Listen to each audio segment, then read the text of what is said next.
Halo, selamat siang semuanya. Dengan saya Utama Putrajaya dari kelas 4M12. Saya akan melakukan presentasi melewati video ini untuk memenuhi tugas saya dari akuntansi manajemen. Langsung saja kita masuk ke judul yang berjudul Akuntansi Pertanggungjawaban dan Total Quality Management. Yang pertama itu kita masuk ke dalam pengertian akuntansi pertanggungjawaban. Dalam pengertian di sini kita bisa melihat sistem akuntansi yang dirancang untuk dapat mencatat dan melaporkan pendapatan dan atau uang biaya yang timbul akibat pelaksanaan suatu aktivitas kepada manajer yang bertanggung jawab terhadap aktivitas tersebut. Kita masuk ke dalam struktur organisasi. Struktur organisasi yaitu penyusunan struktur organisasi tergantung pada pendekatan yang digunakan perusahaan dalam mengelompokkan aktivitas. Aktivitas organisasi dapat dikelompokkan berdasarkan fungsi, produk, geografis. Karakteristik penting organisasi yang mendukung pengendalian operasional yang pertama tidak terjadi tumpang tindih dalam pembebanan tanggung jawab. Memahami tanggung jawab dengan jelas. Dan ketiga, individu yang diberi tanggung jawab harus memiliki kewenangan yang memadai. Bisa kita lihat keterkaitan struktur organisasi dengan pelaporan pertanggungjawaban. Yang pertama, secara pendekatan fungsional, kita lihat yang posisi pertama itu direktur utama, langsung divisi, yang ke posisi ketiga pemasaran, produksi dan keuangan, manajer pabrik, komersial konsumen militer, kepala departemen, pengolahan super perakitan. Secara pendekatan produk, kita lihat susunannya direktur utama, direktur divisi, produk kimia, produk obat, produk cat, manajer pabrik, medis farmasi rumah sakit, kepala departemen, pencampuran pembotolan, pengemasan. Selanjutnya dalam pendekatan geografis, yang pertama itu direktur utama, direktur divisi, wilayah tengah, wilayah barat, wilayah timur, manajer pabrik, pabrik Surabaya, Semarang atau pabrik Tangerang, kepala departemen, asbes, fiber, penyekat.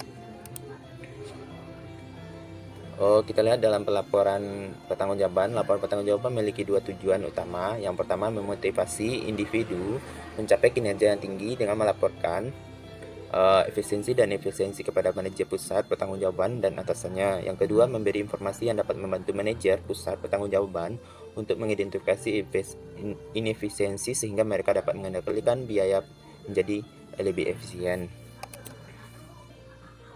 Kita lihat karakteristik laporan pertanggungjawaban. Yang pertama itu laporan harus sesuai dengan struktur organisasi. Yang kedua, laporan harus konsisten bentuknya dan isinya setiap diterbitkan. Yang ketiga, laporan harus tepat waktu. Laporan harus diterbitkan secara teratur. Laporan harus mudah dipahami. Laporan memuat perincian yang memadai tetapi tidak berlebihan. Selanjutnya, laporan harus menyajikan data perbandingan, harus analitis. Untuk manajer operasi harus menyajikan informasi mengenai unit fisik sekaligus jumlah rupiahnya. Bisa kita lihat ilustrasi laporan pertanggungjawaban dalam tingkat pertanggungjawaban. Tingkat pertama itu direktur utama, tingkat kedua direktur pemasaran, direktur produksi, direktur keuangan. Yang ketiga itu manajer pabrik, ada pabrik A, B, C dan seterusnya. Dan tingkat keempat itu kepala departemen pengolahan, kepala departemen perakitan, kepala departemen penyesalan. Selanjutnya kita masuk ke dalam materi yang kedua yaitu Total Quality Management atau TQM. TQM ini dalam istilah bahasa Indonesia disebut manajemen mutu terpadu dan juga disebut manajemen kualitas terpadu.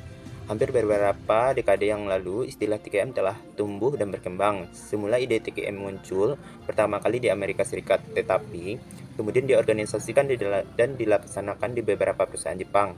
Dua orang pakar TQM baik Jepang maupun di Amerika Serikat adalah W. Edward dan Joseph M. Juran. Adapun keunggulan-keunggulan perusahaan yang menerapkan sistem TQM, yang pertama itu TQM mengembangkan konsep kualitas dengan pendekatan totalitas. Kualitas bila dibanding dari sudut pandang konsumen diartikan sebagai kesesuaian. Yang kedua, adanya perubahan dan perbaikan secara terus-menerus. Dengan menerapkan TQM, perusahaan dituntut untuk selalu belajar dan berubah memperbaiki atau meningkatkan kemampuannya. Yang ketiga, adanya upaya pencegahan, artinya sejak dari perancangan produk, proses produksi hingga menjadi produk akhir menghasilkan produk yang baik tanpa ada produk yang cacat atau zero defect, sehingga perusahaan mampu mengurangi biaya cost reduction, menghindari pemborosan dan menghasilkan produk secara efektif dan efisien, dan pada akhirnya dapat meningkatkan profit bagi perusahaan. Selanjutnya kita melihat karakteristik dan prinsip TKM. TKM merupakan suatu konsep yang berupaya melaksanakan sistem manajemen kualitas tingkat dunia. Untuk itu diperlukan perubahan besar dalam budaya dan sistem nilai suatu organisasi atau IMET N dalam imbunya dalam IMET dan Rani tahun 2003, menurut Hensley dan Brunei dalam Tijopo dan Diana 2001-2014 ada 4 prinsip utama dalam TKM, yaitu kepuasan pelanggan, respek terhadap setiap orang, manajemen berdasarkan fakta, perbaikan, dan berkesinambungan. Baiklah, hanya itu presentasi saya.